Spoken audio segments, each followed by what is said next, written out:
जय हिंद साथियों, बायोलॉजी का बहुत बड़ा चैप्टर है कोशिका। आज हम इसके बारे में अध्ययन करते हैं। तो चलिए शुरू करते हैं। देखिए, कोशिका को अंग्रेजी में सेल बोला जाता है। सेल की परिभाषा होती है जीवन की क्रियात्मक तथा संरचनात्मक इकाई को कोशिका कहते हैं। कोशिका को टेक्निकल भाषा में यानी कि जीव विज्ञान की भाषा में कोशिका को साइटो कहा जाता है और साइटो का अध्ययन यानी कि कोशिका का अध्ययन साइटोलॉजी कहलाता है। कोशिका का अध्ययन साइटोलॉजी कहलाता है। नोट, कोशिका की अंग्रेजी क्या है? सेल है। कोशिका की अंग्रेजी सेल है, लेकिन जीव विज्ञान की भाषा में कोशिका को क्या कहते हैं? साइटो कहते हैं। ठीक, जीव विज्ञान की भाषा में कोशिका को साइटो कहा जाता है। अब देख लेते हैं कोशिका की खोज सर्वप्रथम किसने की थी। तो कोशिका की खोज सर्वप्रथम रॉबर्ट हुक ने किया था। किसने किया था? रॉबर्ट हुक ने किया था। किंतु इन्होंने मृत कोशिका की खोज की थी। इन्होंने सबसे पहले कोशिका खोजा, लेकिन इन्होंने क्या, इन्होंने मृत कोशिका की खोज की थी। इन्हें फादर ऑफ साइटोलॉजी कहा जाता है। मृत कोशिकाओं को नेफ्रोसिस कहा जाता है। मृत कोशिकाओं को, जो कोशिकाएं मर जाती हैं, उन्हें क्या कहा जाता है? नेफ्रोसिस कहा जाता है। अगर बात करें जीवित कोशिका की, तो जीवित कोशिका की खोज सर्वप्रथम किसने की थी? एंटोनी वॉन लीeuwenhoek ने की थी। किसने किया था? एंटोनी वॉन लीeuwenhoek ने किया था। इन्हें फादर ऑफ बैक्टीरियोलॉजी कहा जाता है। अब देखते हैं कोशिका सिद्धांत के बारे में। कोशिका सिद्धांत किसने दिया था? तो कोशिका सिद्धांत सबसे पहले स्लाइडन एवं स्वॉन ने कोशिका सिद्धांत दिया और कहा कि हमारा शरीर छोटी छोटी कोशिकाओं से मिलकर बना है, अतः कोशिका शरीर की सबसे छोटी इकाई है। उन्होंने क्या कहा कि हमारा शरीर जो है छोटी छोटी कोशिकाओं से मिलकर बना है और कोशिका सबसे छोटी इकाई है हमारे शरीर की। चलिए आगे देखते हैं। अगर हम बात करें सबसे छोटी और सबसे बड़ी कोशिका की, तो पूरे विश्व में, अगर हम पूरे विश्व की बात करें कि विश्व में सबसे छोटी तथा सबसे बड़ी कोशिका कौन होती है, तो विश्व में सबसे छोटी कोशिका होती है माइकोप्लाज्मा की। किसकी होती है? माइकोप्लाज्मा की। और अगर सबसे बड़ी कोशिका की बात की जाए तो वो होता है शुतुरमुर्ग का अंडा। ये सबसे बड़ा होता है और माइकोप्लाज्मा सबसे छोटा होता है। याद रखिए ये क्या होता है? विश्व में। अगर हम मानव के अंदर, इंसान के यानी कि मनुष्य के अंदर सबसे छोटी तथा सबसे बड़ी कोशिका की बात करें, तो मनुष्य के अंदर सबसे छोटी कोशिका होता है मेल का स्पर्म। ये सबसे छोटी कोशिका होती है। मेल का जो शुक्राणु होता है, स्पर्म होता है, वो सबसे छोटी कोशिका होती है। और फीमेल का जो ओवम यानी कि अंडाणु होता है, वो सबसे बड़ी कोशिका होती है। तो मनुष्य में सबसे छोटी तथा सबसे बड़ी कोशिका कौन होती है? सबसे छोटी कोशिका पुरुष का स्पर्म और फीमेल का अंडाणु सबसे बड़ी कोशिका होती है। चलिए आगे बढ़ते हैं।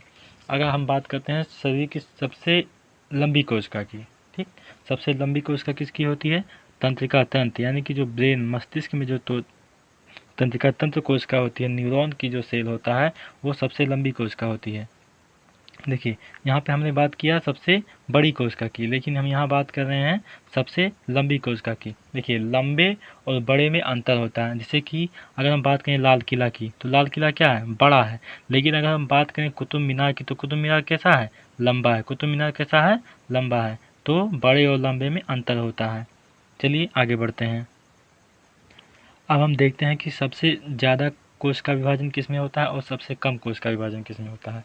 तो न्यूरॉन, जो मस्तिष्क की कोशिका होती है, न्यूरॉन सेल जो होता है, मस्तिष्क की कोशिका जो होती है, उसमें कोशिका विभाजन नहीं होता है। देखिए, तंत्रिका तंत्र में कोशिकाओं तंत्रिका तंत्र की कोशिकाओं में किसी भी प्रकार का विभाजन नहीं होता है, अतः यह अपने क्षतिग्रस्त कोशिकाओं को ठीक नहीं कर सकते हैं। इसी कारण चोट लगने से शीघ्र मृत्यु हो जाती है। इसलिए आप देखते होंगे अगर किसी के सर में चोट लग जाती होगी तो वो इंसान का बचना मुश्किल हो जाता है, क्योंकि मस्तिष्क की जो कोशिकाएं होती हैं उनमें कोशिका विभाजन नहीं होता है, वो अपनी क्षतिपूर्ति नहीं कर सकते हैं। लेकिन अगर सबसे तेज कोशिका विभाजन की बात करें तो सबसे तेज कोशिका विभाजन लीवर में होता है। ये अपने क्षतिग्रस्त कोशिकाओं को स्वयं ही ठीक कर लेता है। कोशिका विभाजन क्या होता है? जब एक कोशिका विभाजित होकर दो नई कोशिकाओं का निर्माण करती है तो उस प्रक्रिया को कोशिका विभाजन कहा जाता है। यानी कि देखिए, मान लो ये एक कोशिका विभाजित होकर दो नई कोशिकाओं का निर्माण कर ले तो उसे क्या कहेंगे? हम कोशिका विभाजन कहेंगे। ईंट से क्या बनता है? दीवार बनती है। दीवार से फिर क्या बनाया जाता है? एक कमरे का निर्माण किया जाता है। और कमरे को जब पूरी तरह से सजा दिया जाता है, उसमें हर चीज़ की व्यवस्था कर दी जाती है, तो क्या बन जाता है? घर बन जाता है। वैसे ही कोशिकाओं से मिलकर क्या बनता है, ऊतक बनता है। ऊतक से क्या बनता है, अंग बनता है, हाथ, पैर, मुंह, नाक, ठीक। और जब कई अंग मिल जाते हैं तो हमारा एक पूरा शरीर का निर्माण हो जाता है। चलिए आगे बढ़ते हैं। देखिए अब इसके बाद में आता है कोशिका झिल्ली। ये कोशिका झिल्ली क्या होती है, जैसे कि आप बाजार गए होंगे, जैसे कि अब हम देख लेते हैं कोशिका झिल्ली क्या होती है। कोशिका झिल्ली यह पादप और जंतु दोनों में पाई जाती है। पादप यानी कि पेड़ पौधे, जंतु यानी कि मनुष्य हो गया, घोड़ा, बिल्ली, बाघ, बकरी, कुछ भी हो गया, तो यह पादप और जंतु दोनों में पाए जाते हैं। यह प्रोटीन्स की बनी होती हैं। किसकी बनी होती है, ये प्रोटीन की बनी होती है। किसकी बनी होती है, प्रोटीन की बनी होती है। कोशिका के अंदर सभी अवयव इसी झिल्ली के अंदर पाए जाते हैं। जैसे कि आप देखते होंगे, आप बाजार गए होंगे सब्जी वब्जी खरीदने, तो आप देखते होंगे दुकानदार आपको क्या करता है, एक पॉलीथीन देता है, जिसे झिल्ली, हम साधारण भाषा में उसे झिल्ली बोलते हैं, पन्नी देता है, झिल्ली देता है। तो उसमें क्या करता है, नींबू, प्याज, अदरक, कुछ भी जो आप सब्जी लेते हैं कि 3-4 प्रकार की सब्जी लेते हैं, वो उसे एक झिल्ली में पैक करके आपको दे देता है। तो वैसे ही ये कोशिका झिल्ली होती है। इसी कोशिका झिल्ली के अंदर माइटोकॉन्ड्रिया, राइबोसोम, सेंट्रोसोम इत्यादि और जो भी होते हैं इसी झिल्ली के अंदर पाए जाते हैं। तो इसे कोशिका झिल्ली कहा जाता है। कोशिका भित्ति क्या होती है, यह केवल पादप में पाया जाता है, यानी कि यह केवल पेड़ पौधों में ही पाया जाता है। यह पेड़ पौधों को सुरक्षा एवं आकार प्रदान करता है। देखिए जो कोशिका झिल्ली जो होती है ये पादप और जंतु दोनों में पाई जाती है, लेकिन कोशिका भित्ति ये केवल पादप में पाई जाती है, ठीक। यह पेड़ को सुरक्षा एवं आकार प्रदान करती है। यह किसकी बनी होती है, सेल्यूलोज की बनी होती है। किसकी बनी होती है, सेल्यूलोज की बनी होती है। सेल्यूलोज की और क्या बना होता है, जैसे कपास हो गया, रुई हो गया, आप पेपर कार्ड देखे होंगे, आप जो नोट हमारा होता है, नोट हो गया, कागज हो गया, ये सब किसका बना होता है, सेल्यूलोज का बना होता है। चलिए आगे बढ़ते हैं। देखिए जो कोशिका झिल्ली होती है वो पादप और जंतु दोनों में पाई जाती है, लेकिन जो कोशिका भित्ति होती है वो केवल पादप में पाई जाती है। कोशिका भित्ति किसकी बनी होती है, सेल्यूलोज की बनी होती है। लेकिन जीवाणु एक पादप कोशिका है, इसकी कोशिका भित्ति पेप्टिडोग्लाइकेन की बनी होती है, और कवक की कोशिका भित्ति जो है वो कायरीन की बनी होती है। चलिए आगे बढ़ते हैं। अब देख लेते हैं हम माइटोकॉन्ड्रिया क्या होता है। माइटोकॉन्ड्रिया की खोज अल्टमैन ने की थी।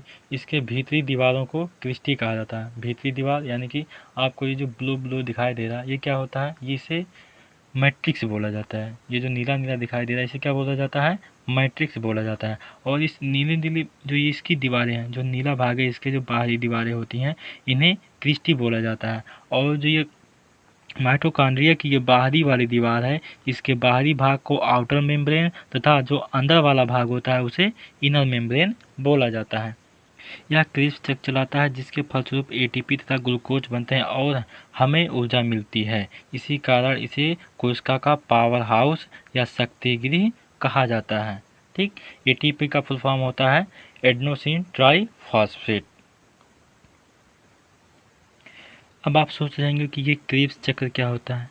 ये क्रेब्स चक्र क्या होता है, तो ये जब हम श्वसन पढ़ेंगे अगले चैप्टर में, आने वाले चैप्टर में जब हम श्वसन पढ़ेंगे तो उसमें हम बात करेंगे कि ये क्रेब्स साइकिल क्या होता है। तो चलिए आज के लिए इतना ही, मिलते हैं अगली वीडियो में। वीडियो कैसी लगी कमेंट बॉक्स में बताइएगा। तब तक के लिए जय हिंद।